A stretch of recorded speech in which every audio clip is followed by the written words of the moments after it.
거 주의 영이 함께함이라. 아멘.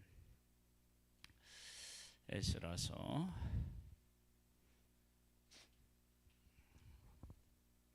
9장 10장인데요.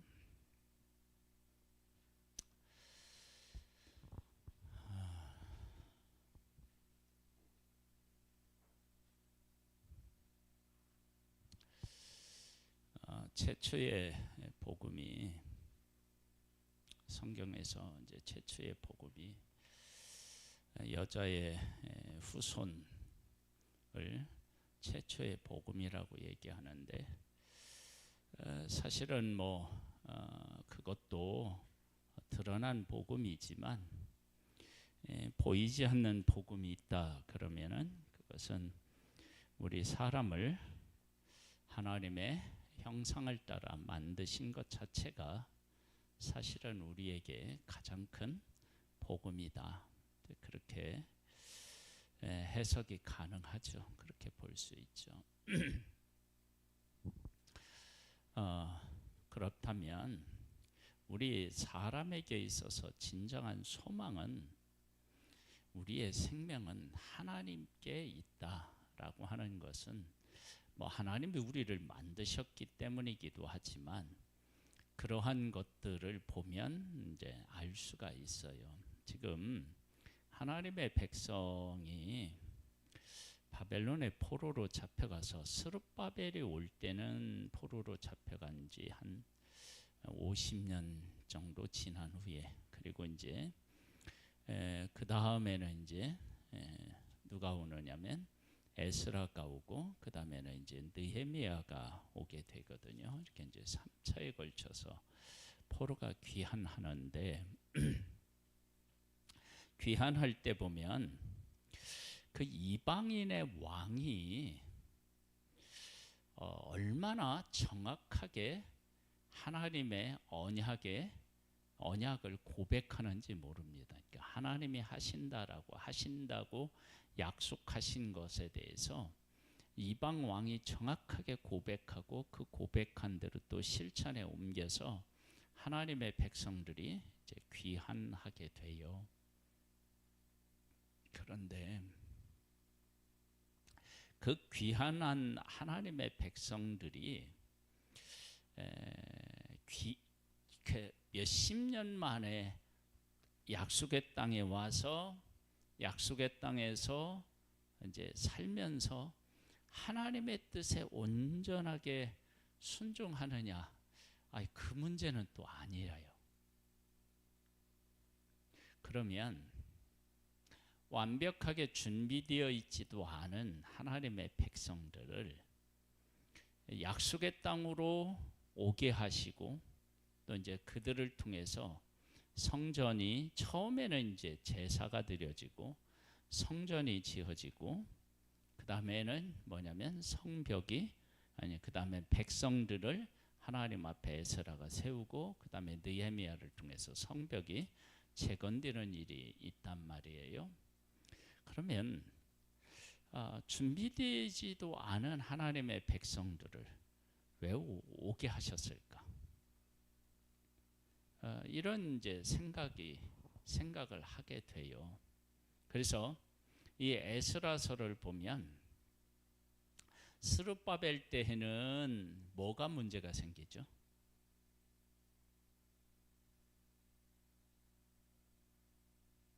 성전을 짓다가 중단하잖아요. 그래서 학개 선지자가 다시 성전을 짓도록 독려하는 일이 생겨요.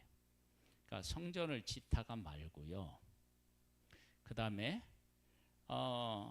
에스라는 때는 또 어떤 문제가 생겨요? 하나님의 말씀으로 그들을 잘 가르쳤는데, 나중에 보니까 이방 여인들하고 결혼을 해서 자식을 낳고, 그래서 이제 그 문제가 또 생기잖아요. 그렇죠? 그렇다면 하나님의 백성들은 바벨론 포로로 잡혀가서 이방인 왕들이 그렇게 그 하나님의 일에 막 그렇게 쓰임을 받는데, 정작 하나님의 백성들은 어떻게 해요? 제대로 준비가 안 돼 있는 거예요. 이런 모습 안 돼 있는 이러한 하나님의 백성들을 다시 본국으로 돌아오게 하시고, 그 다음에 뭐냐면은 제사도 지내게 하시고 성전도 지게 하시고 백성들도 새롭게도 하시고 성벽을 또 지게도 하시고. 그럼 왜 그런 일을 하나님은 하셨느냐? 그것은 하나님께서 약속하신 것은 바벨론 70년 만에 돌아오게 하시겠다라고 하는 그것만 하나님이 약속하신 게 아니고 더 근본적인 것, 그 약속을 하셨는데 그 약속이 예수 그리스도를 보내시겠다라고 하는 약속이에요. 예수님을 보내시겠다고 하는 약속. 그러니까 포로 귀한 때에도 하나님은 무엇을 그 중심에 가지고 하나님의 백성을 이끄셨느냐? 그러면 예수 그리스도를 이 땅에 보내주실 것이라고 하는 것을, 그러니까 보내주실 것을 항상 하나님은 중심에 두시고 일을 하시는 거예요. 그러면 이게 어떤 의미가 있느냐? 그러면 사람이 실패해요. 하나님의 백성이 실패해요. 뭐 아브라함이 실패하든 이삭이 실패하든 뭐 야곱이 실패하든 뭐 요셉과 형제들이 실패하든 또 하나님의 백성들이 실패하든 하나님에게는 항상 뭐가 있다고요? 예수 그리스도를 보내시겠다고 하는 게 이렇게 있단 말이에요. 그러니까 사람이 실패한다고 해서 하나님의 그 계획이 뭐라 그럴까요?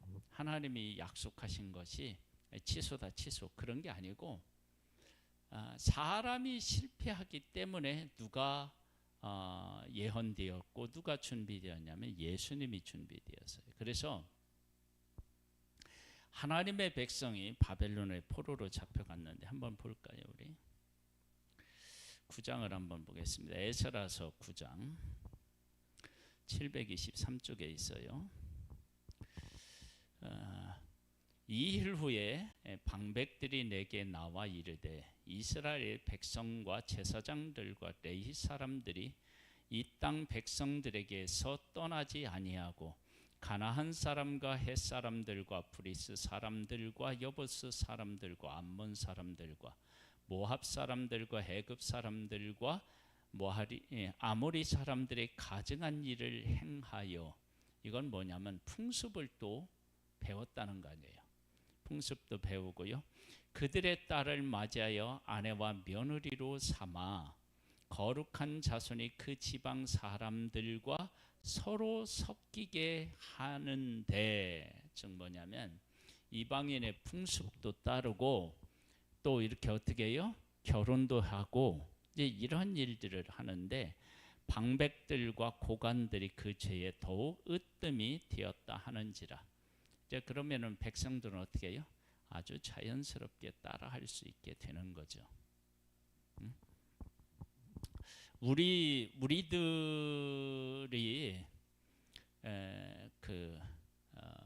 하나님이 그 바벨론에 가서 바벨론으로 포로로 잡혀가게 하실 때 하나님의 백성의 상태가 지금 이 상태하고 똑같았어요. 뭐냐면 이방인들의 풍습을 배우고 이방인들과 결혼하고 또 그들이 섬기는 신을 섬기고. 그런데 바벨론으로 포로로 잡혀가서 그곳에서 살아계신 하나님을 경험하고 다시 돌아왔는데 자기 버릇 어떻게 해요? 자기 버릇 그대로 가지고 다시 온 거예요.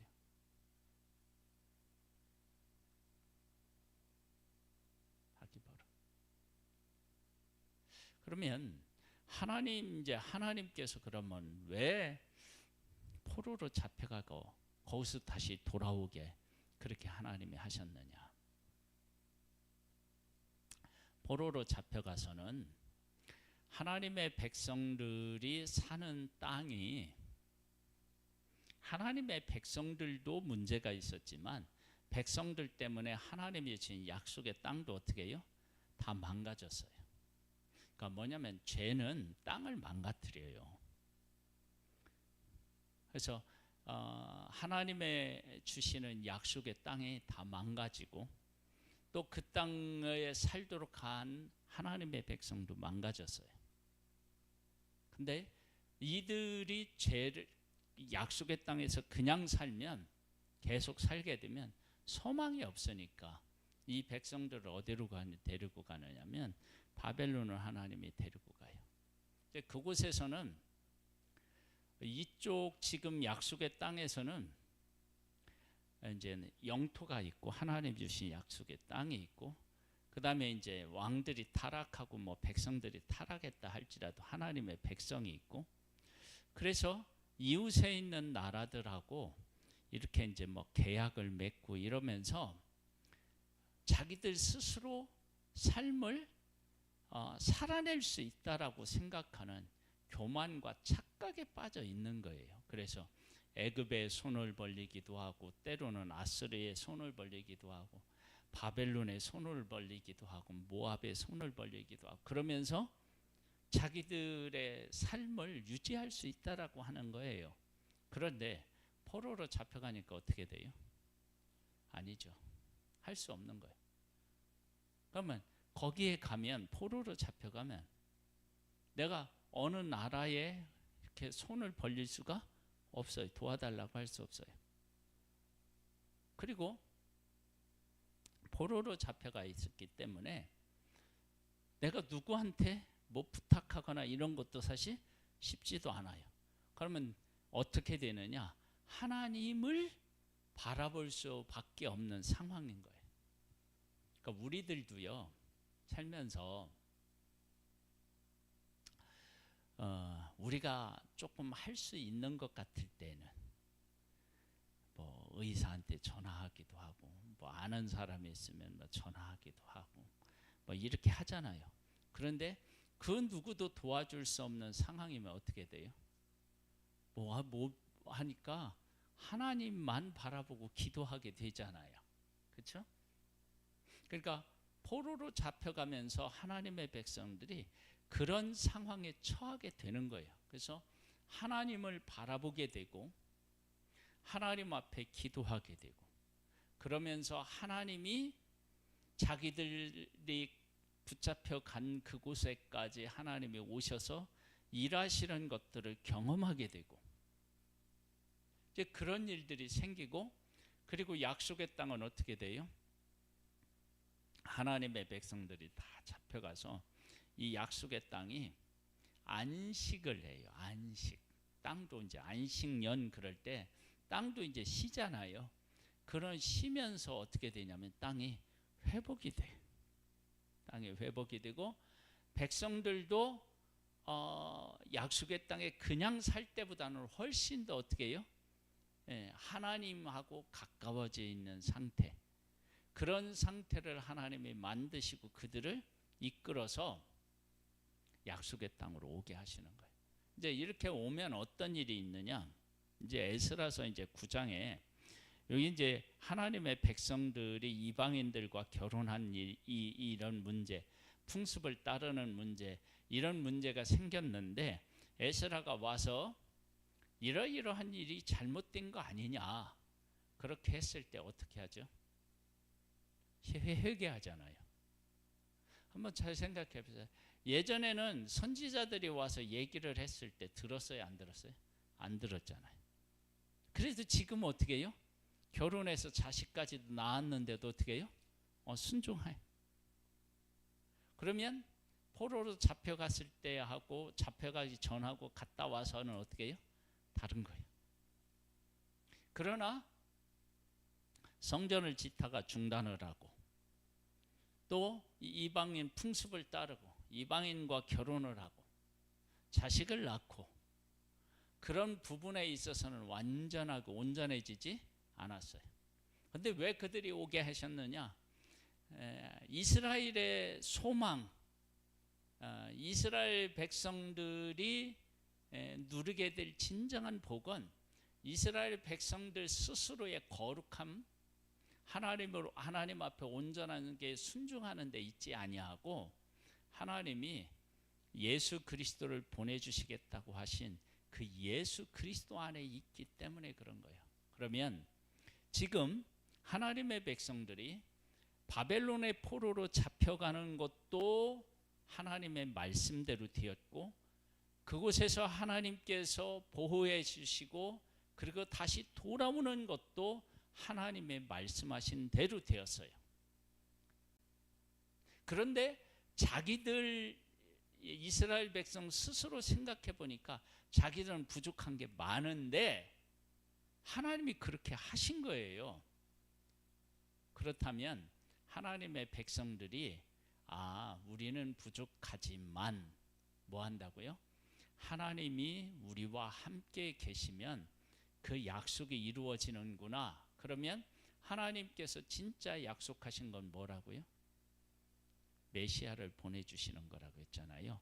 그럼 예수 그리스도를 보내주시겠다고 하신 그 하나님의 약속, 그 약속을 하나님의 백성들이 어떻게 하게 되냐면 우리는 부족하더라도 하나님이 약속하신 것은 반드시 이루어지는구나.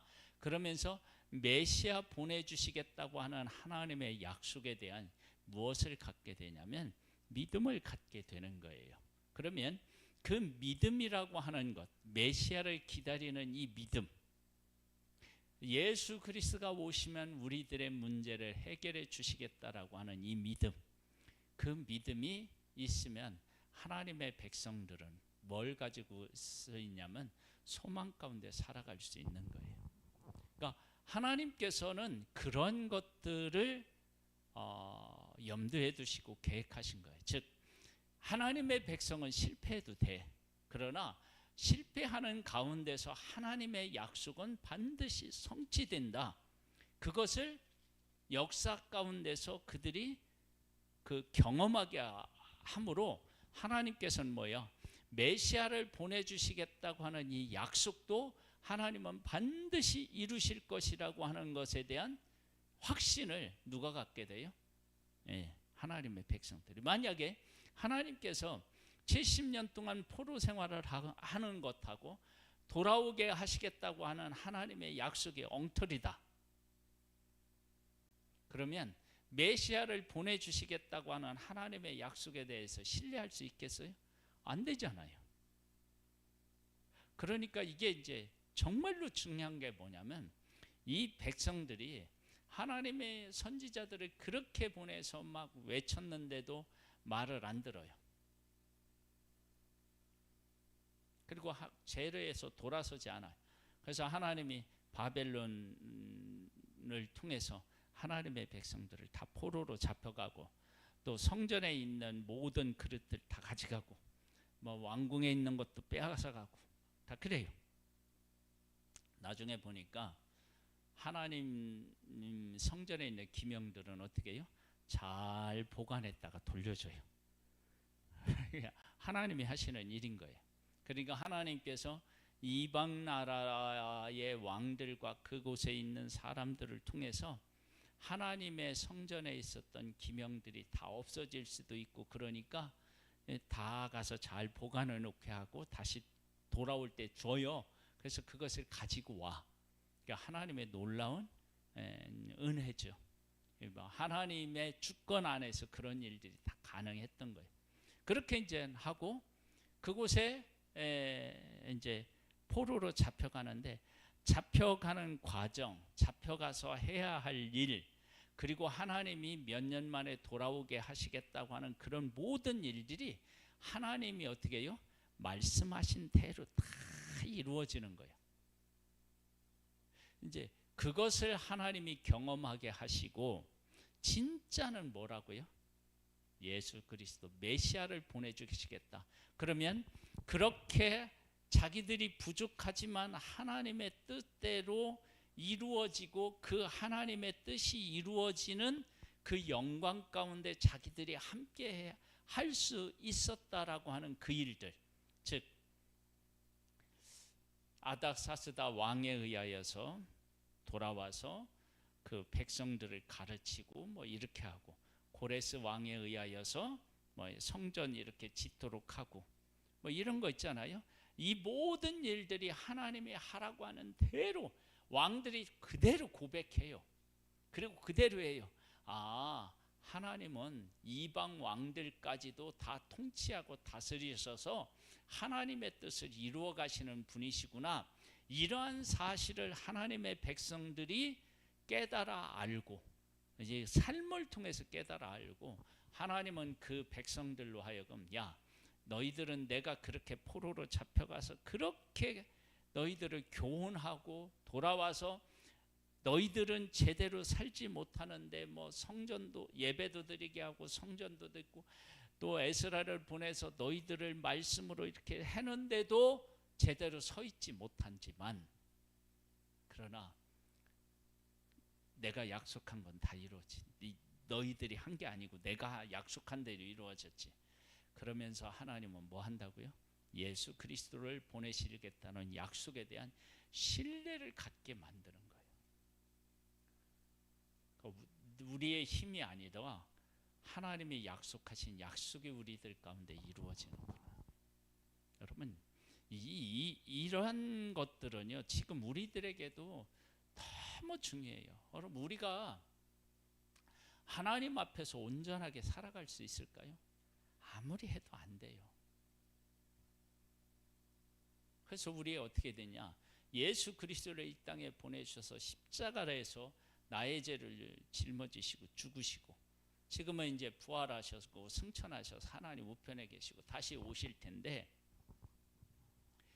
왜 다시 오시느냐? 구약의 제사로 말하면 예수 그리스도는 지금 어디에 들어가신 분이냐면 지성소에 들어가신 분이에요. 하늘 지성소. 예전에 대제사장은 성막에 있는 지성소에 들어갔다면 예수님은 지금 하늘 지성소에 들어가신 거예요. 지성소가 뭐냐? 구약의 지성소는 하나님의 임재하신 곳을 상징하는 곳인데, 그건 상징하는 것이고, 그 다음에 예수님이 지금 가신 그 지성소는 뭐예요? 하나님이 진짜 계신 곳이야. 그러다가 그곳에서 이제 대제사장이 1년에 한 번 대속죄일에 지성소에 들어갔다가 살아서 나오면 하나님께서 온 백성의 죄를 어떻게 해요? 완전히 용서해 주시는 그날이 대속죄일인데, 예수 그리스도께서 하나님 계신 지성소에 가셨다가 이 땅에 오시면 대속죄가 우리들 가운데 완전히 이루어져서 온 우리들이 다 어떻게 해요? 용서함을 받고 예수님과 함께 혼인잔치에 가는 일이 생긴다고. 그러면 이러한 일들에 대한 것들을 우리가 확신할 수 있는 것은, 하나님이 이렇게 이방인들의 왕을 통해서도 하나님의 온전한 뜻을 이루고, 하나님의 백성이 불순종함에도 불구하고 제대로 깨달았는지도 못하는데도 불구하고 하나님의 뜻이 온전히 이루어지는 것을 통해서 하나님이 예수 그리스도가 다시 이 땅에 오시는, 우리를 위해서 오셨고 고난을 당하시고 십자가에서 죽으셨지만 3일 만에 어떻게 해요? 부활하셨고 그분이 승천하셨고, 그래서 승천하시면서 우리에게 예수님이 주신 게 뭐냐면 예수 그리스도의 이름을 주셨어요. 왜 이름을 주셨느냐? 예수 그리스도가 지금도 살아있다라고 하는 사실을 너희들에게서 경험해라. 그래서 예수 그리스도의 이름을 우리가 고백하면 제사함을 받고 구원을 얻고, 그리고 예수 그리스도의 이름으로 우리가 기도하면 어둠의 세력을 물리칠 수 있고, 왜냐하면 그 이름을 주셔서 예수님이 지금도 살아계시다고 하는 증거를 우리에게 보여주시는 거예요. 그래서 이러한 일들을 통해서 다시 오실 예수님에 대한 확신을 우리가 가질 수 있는 것입니다. 그러니까 포로로 잡혀갔다 돌아오는 이 과정에서 하나님은 온전한 하나님의 백성을 원하신 게 아니라 하나님의 약속에 대한 무엇을요? 신뢰, 하나님이 약속하신 건 반드시 이루시는구나. 그러면 메시아를 보내주시겠다고 하셨는데 그 메시아가 반드시 와서 이 나라를 새롭게 하겠구나 라고 하는 확실한 믿음을 갖게 하시는 것. 그것이 포로 생활에 잡혀가는 과정과 생활하는 동안, 그리고 오는 모든 과정, 그리고 그곳에 정착하는 과정에서 하나님이 말씀하신 대로 이루어지게 하시는 그 이유와 목적인 거예요.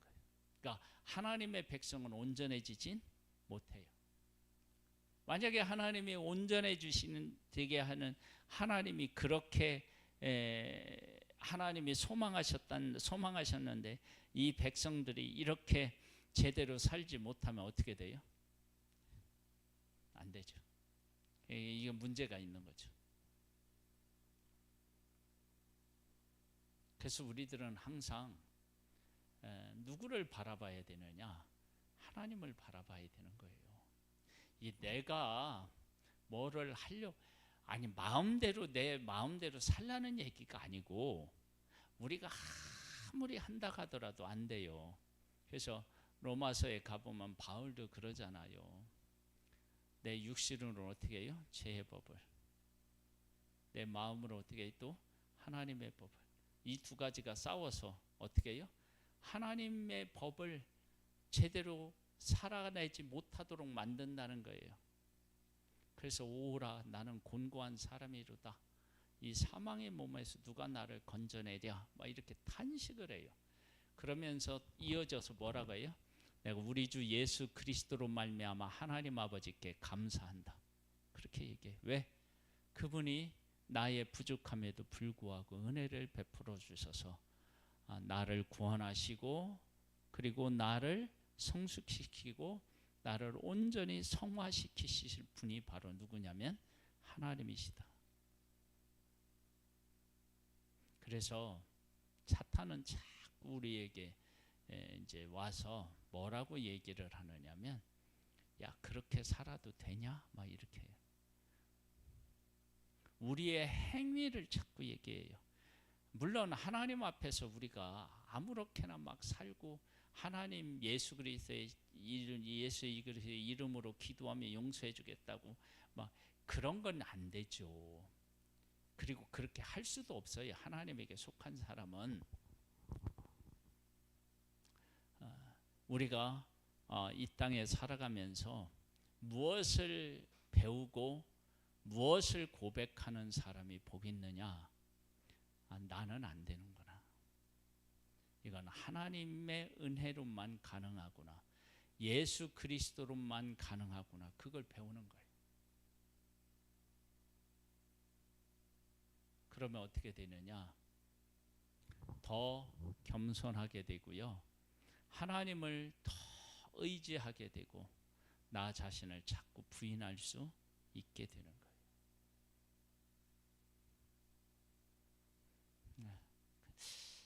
그런 우리들을 아시고 그 길을 예배해 놓으시고 그 은혜를 베푸시는 그 하나님 아버지를 찬양하고 찬미합니다. 할렐루야. 우리 찬양합니다. 마지막 곡 191장.